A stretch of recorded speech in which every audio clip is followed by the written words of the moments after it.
Zoti kryetar, që një deputeti të Kuvendit të Shqipërisë të ndërpritet fjala sepse ju nuk jeni dakord me atë që ai deputet po thotë.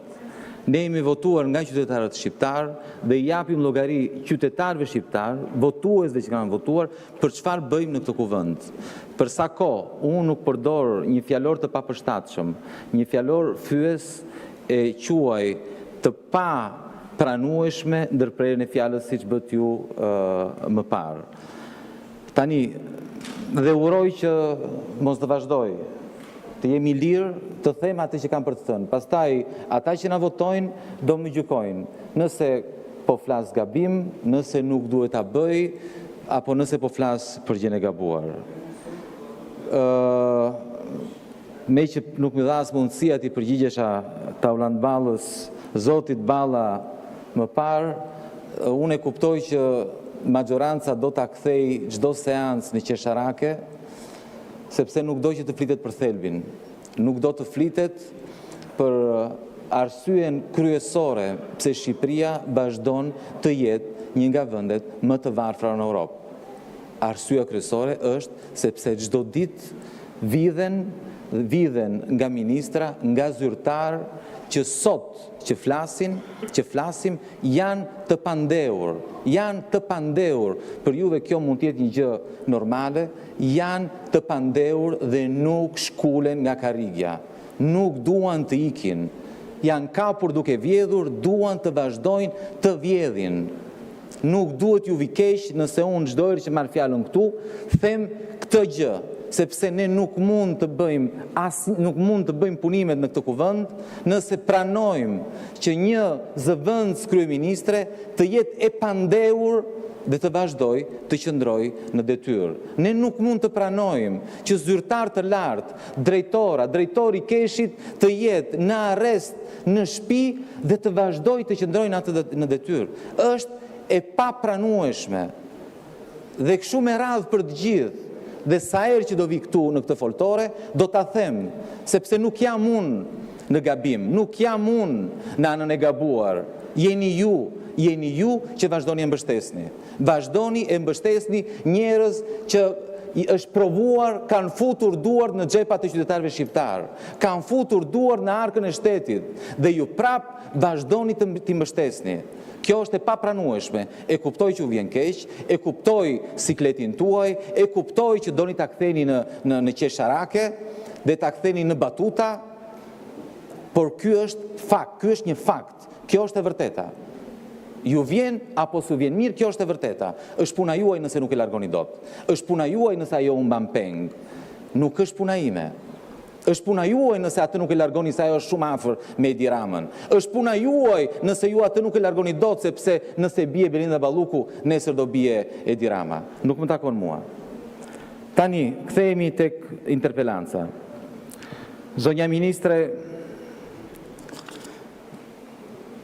e kuptoj edhe sikletin tuaj në fakt se ne u përplasëm njërë tjetër, por për një padrejtësi, në atë rast padrejtësia në fakt kishte të bënte me jetën e qytetarëve shqiptar, por dhe në këtë rast do flasim për një padrejtësi, që ngjajnë shumë me njëra tjetrën. Ashtu si ju e pranuat dhe mendoj se me atë keni hyrë në historinë e Kuvendit të Shqipërisë, kur pranuat që jeni ju që vendosni se kush do marrë ilaçe, kush do marrë ilaçe, kush do marrë shërbimet dhe kush nuk do marrë shërbimet në spitalet e Shqipërisë, kush do jetoj dhe kush do vdesi në Shqipëri. E njëjta gjë ndodh edhe me shëmbjen e ndërtimeve pa leje ose të shtesave.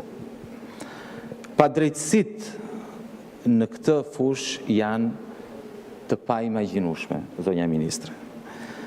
Mjafton, unë nuk dua të mbroj qytetarët shqiptarë që kanë shkelur ligjin. Janë në shkeljet ligjit, nëse ligji zbatohet, duhet të zbatohet, po duhet të zbatohet për të gjithë, jo vetëm për një pjesë.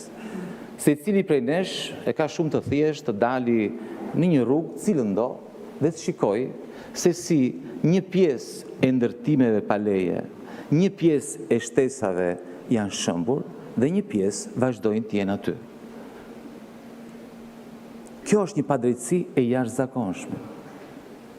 Sepse ati fukarajt, ati që nuk ka lidhje politike, ati që nuk ka pushtet, ja shëmni dhe e bëni shëmbull, dhe e nxirrni pastaj në mediat tuaja. Kurse të fortit, që ka hedhur miliona euro, duken ato, që ka hedhur miliona euro në shtesa, në sidomos në për lokale, ati nuk ja prekni. Përkundrazi, ati ja legalizoni. Ja keni nxjerrë në dritë në fakt. Ja keni hequr qafe konkurrencën. Ja keni pastruar. Kjo është padrejtësia që ndodh edhe në këtë fush, edhe në ekzekutimin dhe kur doni të zbatoni ligjin dhe aty jeni të padrejt me qytetarët shqiptarë. Nuk kemi nevojë të shkojmë larg. Me këtu, duke ardhur këtu, është këtu për rreth parlamentit, është plot me lokale që kanë shtesa, plot me lokale. Pse zonja ministre atyre nuk ja keni prishur, nuk ja keni shëmbur, kurse të tjerëve ja keni shëmbur? Tani lutem vetëm mos më thoni që nëse unë po ta kisha kaq për zëmër ndërtesën apo shtesën e dikujt do të merre juve telefon. Ju lutem matuni. Tani mos harrojmë që nuk ka qytetar shqiptar që nuk do të donte të ndërtonte me leje. Nuk ka.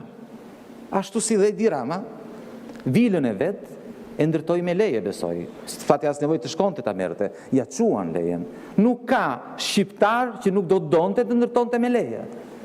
Por shumë e thjeshtë, jo vetëm që leje nuk e marrin dot, pa paguar, pa korrupsion, por nuk marrin dot as pronën. Pastaj as nuk e regjistrojnë dot atë pronë, jo më të marrin leje. Sepse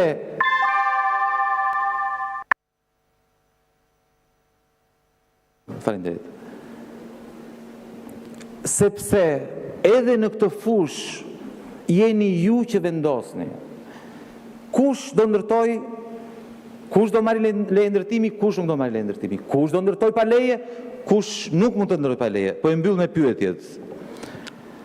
Do doja, zonja ministre, të dija, kam dëgjuar që ju po thoni që keni shëmbur 10 mijëra metër katror ndërtime pa leje.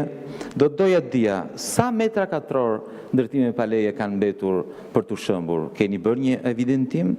Dhe pyetja e dytë është, cilët janë kriteret, zonja ministre, kur ju vendosni cila do shëmbet dhe cila nuk do shëmbet e para, dhe cila do shëmbet në fillim dhe cila do shëmbet në një moment dytë? Faleminderit.